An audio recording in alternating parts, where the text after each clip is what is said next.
अगर आप भी हमारी क्लास ज्वाइन करना चाहते हैं जिसमें हम आपको पढ़ना और स्पेलिंग लिखना सिखाएंगे और साथ के साथ सभी नोट्स भी मिलेंगे, रेगुलर क्लास होगी, संडे की छुट्टी रहेगी। अगर आप चाहते हैं तो इस नंबर पर फ़ोन करके आप हमसे बात कर सकते हैं। नमस्कार दोस्तों, आओ सीखिए आज के चैनल में आप सभी का स्वागत है। तो आज की क्लास आपकी बहुत इम्पोर्टेंट है क्योंकि आज है डे 4। तो डे 4 में हम सीखेंगे स्पीकिंग के कुछ और रूल्स, जैसे कि अभी तक आप लोग जो सीख चुके हैं वॉज, वॉर, विल, शैल वगैरह। तो आज हम क्या सीखने वाले हैं, this, that, this and those. ये है, वह, ये, वे, वो का प्रयोग। यानी कि अगर आपको बोलना है यह घर है या वह घर है, ये कौन है या फिर वह कौन है, वो कौन था।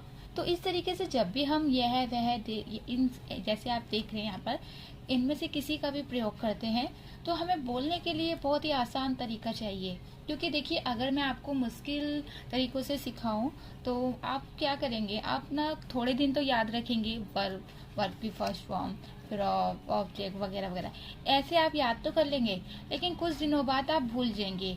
क्योंकि हम लोगों के अंदर क्या है, हमें हमेशा आसान चीज़ें चाहिए, फिर चाहे पढ़ने के लिए हो या फिर किसी भी चीज़ के लिए। हमें मुश्किल चीज़ें हमारे दिमाग में रहती ही नहीं है। अगर कोई हमें आसान तरीका बताए तभी हम उसको याद रखते हैं और हमें वो चीज़ें अच्छी भी लगती है। तो जो चीज़ आपको अच्छी लगती है आप उसे अच्छे से सीख भी पाते हैं। तो इस जो आज की क्लासेस में मैं बहुत ही आसान तरीके से आपको सिखाने वाली हूँ, जैसे कि वही तरीका 1 2 3 4, लेकिन यहाँ पर थोड़ा सा अलग है। यहाँ पर 1 2 3 4 की जगह 1 2 4 3। अब ऐसा क्या है, देखिए वही ट्रिक है, पहले 1, फिर पहले शुरू का 1, लास्ट का 2, फिर शुरू का 1, फिर लास्ट का 2। लेकिन इसको मैंने नंबर इसलिए लिख दिया है 1 2 3 4 ताकि आपको अच्छे से समझ में आए। मैं यहाँ पर इस तरीके से, आपको कंफ्यूजन हो रहा होगा तो ऐसे लिख देती हूँ 1 2 1 2। ठीक है, तो 1 2 1 2 आपको समझ में आ गया। अब आपको क्या करना है, जैसे कि पहले तो ये बता दिया जाएगा आपको कि इसमें जो सबसे इम्पोर्टेंट है, पहले मैं आपको वो समझा देती हूँ। जैसे कि दिस, दैट, ये क्या होते हैं, ये एक वचन होते हैं। यानी कि एक वचन का मतलब होता है जब किसी एक इंसान के बारे में हम बात कर रहे हो, किसी एक पर्सन के बारे में जब हम बात करते हैं तो उसको एक वचन कहते हैं। जैसे कि दिस और डैट हमेशा किसी एक के लिए यूज होगा। जैसे मैंने बोला यह एक किताब है, तो यह एक किताब है, यानी कि वो जो किताब है वो एक है, वो बहुत सारी किताबें नहीं है।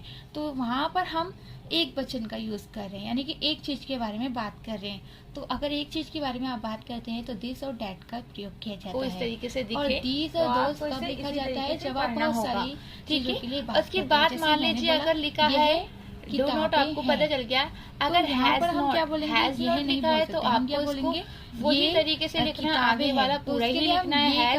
बस नोट में आपको ओ हटा देना है और इसको इस तरीके से लिख देना है। तो अब इसे हैजेंट पढ़ेंगे, क्यों? क्योंकि इसको हम नट पढ़ रहे हैं। तो नट में हैज, नट यानी कि हैजेंट, तो इस तरीके से पढ़ना है। इसी तरीके से आई हैव का भी शॉर्ट फॉर्म होता है जिसे हम पढ़ते हैं आई। तो आई में हम क्या करते हैं, आई हमेशा याद रखिएगा, कभी भी अगर आप शॉर्ट फॉर्म में लिख रहे हैं तो पहले वाला पूरा ही लिखा जाएगा, उसको बिल्कुल भी शॉर्ट नहीं करना है। तो सेकंड वाला है उसको ही हम शॉर्ट लिखते हैं। अगर आपको इंग्लिश जैसे हैव में हमने वी ई लिखा, हम ये नहीं लिखते हैं एच ए, तो इसीलिए ये लिखे जाते हैं। आई पढ़ेंगे तो आई हैव को आपको क्या पढ़ना है, आई पढ़ना है। और अगर आपको जैसे कि आपने सुना भी होगा डोंट, कि आपने बोला डोंट हम बोलते तो हैं, लेकिन हमें नहीं पता कि हम डोंट क्यों बोले। डू नॉट को हम डोंट बोलते हैं और इसको हम दोनों को अलग समझते होंगे। लेकिन अगर आपको पता है तो आप सही भी समझते होंगे, ऐसा नहीं है कि सबको नहीं पता। लेकिन जिनको नहीं पता वो इसे जरूर याद कीजिएगा ताकि आप आगे गलती ना करें, और अगर गलती नहीं करेंगे तो बहुत ही अच्छे से पढ़ पाएंगे।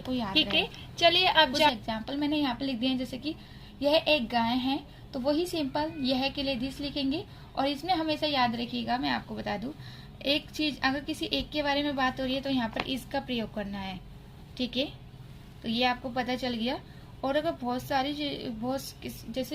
सारी चीजों के बारे में बात हो रही है तो आपको किसका यूज करना होगा, आर का।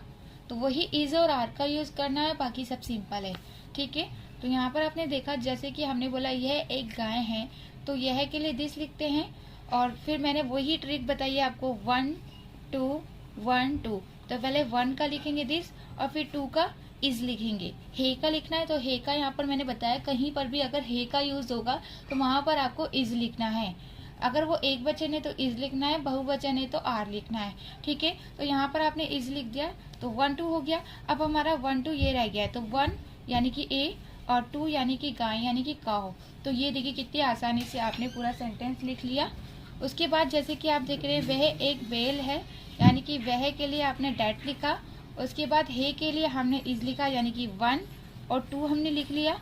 उसके बाद फिर से 1 और 2, यानी कि यहाँ पर ए की जगह एन आया है क्योंकि यहाँ पर वॉवल्स है। अगर शुरू में कभी भी वॉवल्स हो तो आपको एक के लिए एन लिखना है और वॉवल्स ना हो तो आपको ए लिखना है, बस इतना याद रखिएगा।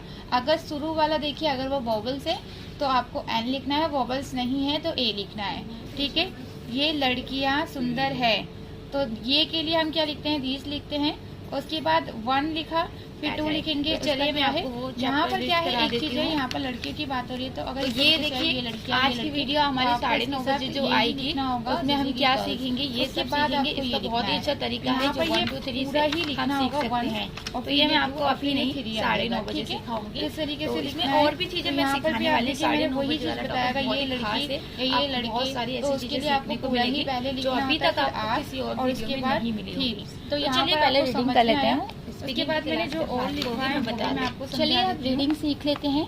जैसे आपने लिखा यह एक किताब है तो यह के लिए दिस लिखते हैं बहुत जरूरी है। उसके बाद वही यहाँ पर देखिए कुछ वर्ड मीनिंग भी लिख दी है जो ज्यादा थोड़ा सा डिफिकल्ट है, जैसे कि वॉक यानी कि क्या होता है, डिफिकल्ट। तो देखिए यहाँ पर स्टार्टिंग में वॉवल्स नहीं है, ये बी वॉवल्स नहीं यानी कि कौन कौन से डिसाइड करना या फिर जो भी है मैं शुरू करते होते हैं वॉवल्स।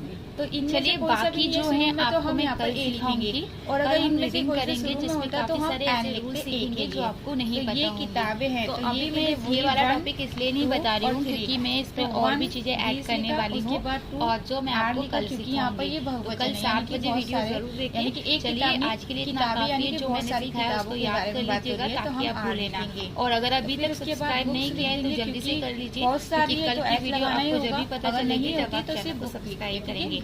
और आज की जो क्लास है बहुत ही इम्पोर्टेंट है, जैसे कि आप यहाँ पर देख रहे हैं 2 1 2। तो 1 यानी कि दिस, उसके बाद 2 यानी कि इज, तो 1 2 हो गया। उसके बाद ए यानी कि यहाँ पर देखिए ई आया है। मैंने बोला कि अगर शुरू में वोवल्स होते हैं इनमें से कोई सा भी तो आपको एक के लिए एन लिखना होता है, तो यहाँ पर हमने एन लिखा। अगर ई नहीं होता और जैसे कॉन्सोनेंट होता जैसे बी होता या डी होता तो हम यहाँ पर ए लिखते। ठीक है, उसके बाद वह एक जैसे कि पेन भी बोल सकते हैं, ये तो बहुत पुराना कोई नहीं बोलता है लेकिन फिर भी आप बोल सकते हैं। तो वही 1 2 1 2 यानी कि डेट इज, उसके बाद ए पेन। उसके बाद ये जो है ये वाला मैंने अभी हटा दिया, ये मैं आपको बाद में समझाऊंगी। ठीक है, उसके बाद अभी हम ये वाला जान लेते हैं। ये जो 3 है ये नक्शे नहीं हैं, तो दीज आर नॉट मैप्स। ठीक है, तो वही सिंपल है, जैसे कि ये के लिए दीज लिखते हैं। उसके बाद हमें ये लिखना है फर्स्ट फिर सेकंड फिर फर्स्ट फिर सेकंड। ठीक है, तो पहले ये लिखा, उसके बाद ये लिखा, फिर नक्शे लिखा। अब देखिए इसमें एक चीज़ है जो मैं आपको बताने वाली हूँ, मैंने जाने के फर्स्ट और सेकंड लिखा क्योंकि अभी एक चीज़ है जो आपको चेंज करनी होगी। अगर ये नहीं का प्रयोग हो रहा है तो ये फर्स्ट सेकंड में नहीं आएगा, क्योंकि कभी भी अगर आपको नहीं लिखना है तो हमेशा आपको सेकंड के बाद ही लिखना होगा। कब लिखना होगा? सेकंड के बाद ही लिखना होगा। नहीं, कभी भी नॉट का प्रयोग हो तो आपको जो सेकंड है ना उसके बाद लिखना होता है। तो पहले आपने दिस लिखा, फिर आर लिखा और इसके बाद ही आपको हमेशा नॉट लिखना है और उसके बाद आपको फोर्थ ये लिखना होगा। ठीक है, ये सभी में कोई सा भी सेंटेंस हो सभी में आपको इसी तरीके से लिखना है। ठीक है, उसके बाद क्या ये रजिस्टर है, तो आर। तो देखिए कभी भी हम जब क्वेश्चन यानी कि कुछ क्वेश्चन करते हैं तो जो हमारा लास्ट वाला होता है ना वो फर्स्ट बन जाता है, यानी कि पहले नंबर पे आ जाता है, और जो हमारा फर्स्ट वाला होता है वो सेकंड नंबर पे आ जाता है। तो ये उल्टा हो जाता है अगर हम क्वेश्चन पूछते हैं तो यानी कि फर्स्ट और ये सेकंड। उसके बाद फिर वही हो जाएगा फर्स्ट और सेकंड। तो आप में थोड़ा सा जब भी आप कोई क्वेश्चन करें तो आप समझ जाइए इसमें थोड़ा उल्टा आप बोल रहे हैं, तो इससे आपको अंदाजा लग जाएगा कि आपको उल्टा लिखना है। तो पहले फर्स्ट पीछे वाला लिखना है और आगे वाला जो फर्स्ट है वो सेकंड में लिखना है। तो आर दीज, ठीक है। उसके बाद क्या लिखना है, रजिस्टर। तो यहाँ पर देखिए मैं आपको एक चीज बता दूं, हमने यहाँ पर क्या के लिए कुछ भी नहीं लिखा। क्यों? क्योंकि कभी भी शुरू में क्या होता है तो इसके लिए हम कुछ नहीं लिखते हैं, सिर्फ हम आर को लिख देते हैं। जो हे होता है ना उसी को हम आगे लिख देते हैं। इसका कोई मतलब नहीं होता है, बस ये क्वेश्चन के लिए यूज किया जाता है। तो आपको कैसे लिखना है, फर्स्ट सेकंड, और ये आपको ये फर्स्ट और सेकंड हो गया और ये थर्ड हो गया, ठीक है। तो यहाँ पर मैं आपको एक चीज दोबारा से समझा देती हूँ, शायद आप कंफ्यूज हो गए होंगे। देखिए कभी भी शुरू में क्या का हो तो हमेशा आपको लास्ट वाला पहले लिखना होगा। जैसे कि आपने लिखा इज, ठीक है। उसके बाद आपको सेकंड क्या लिखना है, ये लिखना है, क्योंकि सेकंड ये नहीं हो सकता, क्योंकि सेकंड ये ही रहेगा, क्योंकि ये तो कुछ है ही नहीं।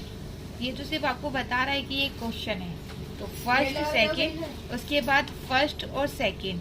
तो आपने क्या करा, पहले इज लिखा, उसके बाद दिस लिखा, उसके बाद फिर से आपको क्या लिखना है, फर्स्ट लिखना है ए, और उसके बाद ये सेकंड लिखना है, ठीक है, रजिस्टर।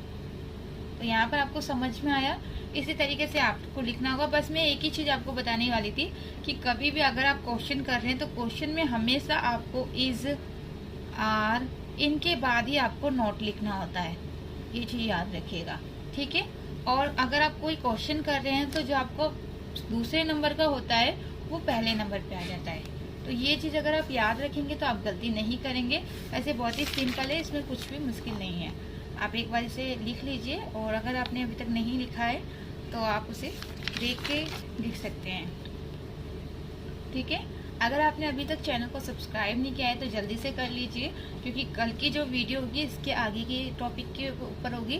जैसे हमने दिस दैट सीख लिया है, अब हमारा कल से हमारा टेंस शुरू हो जाएगा, जिसमें आपको और भी आसान तरीके से हम इंग्लिश सिखाएंगे। तो जल्दी से आप इसे लिख लीजिए, अगर लिखा है तो ठीक है, नहीं तो बता दीजिएगा। और जो नंबर हमने आपको बताया है उस पर आप कॉल करके रीडिंग और स्पेलिंग सीख। अगर आपको स्पेलिंग लिखना नहीं आता है या रीडिंग नहीं आती है तो आप हमारी क्लास ज्वाइन कर सकते हैं, जिसमें हम आपको पढ़ना भी सिखाएंगे और लिखना भी सिखाएंगे। और ये 2 महीने की क्लास होगी जो जूम ऐप पे होगी।